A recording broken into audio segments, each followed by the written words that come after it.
Pourquoi les étoiles sont-elles si brillantes et comment le Soleil fait-il pour produire autant de chaleur et de lumière?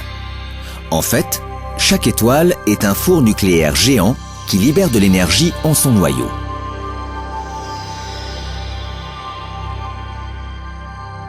Le Soleil est l'astre qui brille le plus près de la Terre. Il tire son énergie des réactions de fusion nucléaire qui se déroulent en son cœur.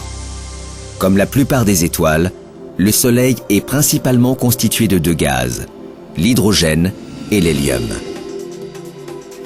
Au cours de la fusion nucléaire, les noyaux d'hydrogène entrent en collision avec une telle force qu'ils fusionnent et créent des noyaux d'hélium.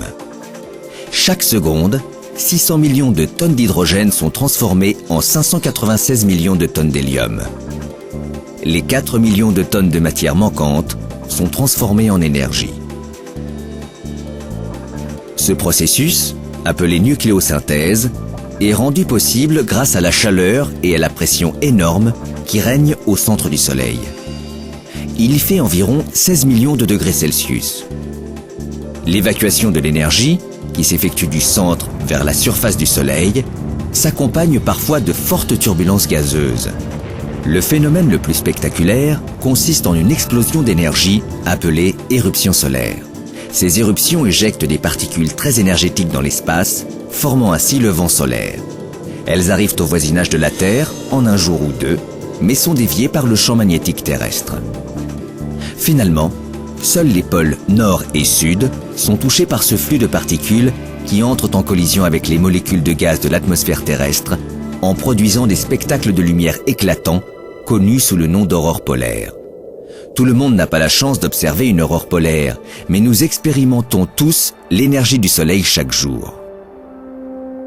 À environ 149 millions de kilomètres, nous sommes suffisamment loin de cette étoile pour profiter des avantages de sa chaleur et de sa lumière.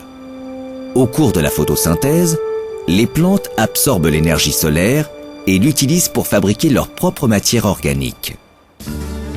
Comme toutes les étoiles, le Soleil aura un jour épuisé les gaz qui l'alimentent et disparaîtra peu à peu. Selon les astronomes, le Soleil, âgé d'environ 4,6 milliards d'années, recèle assez d'hydrogène dans son noyau pour durer encore 5 milliards d'années.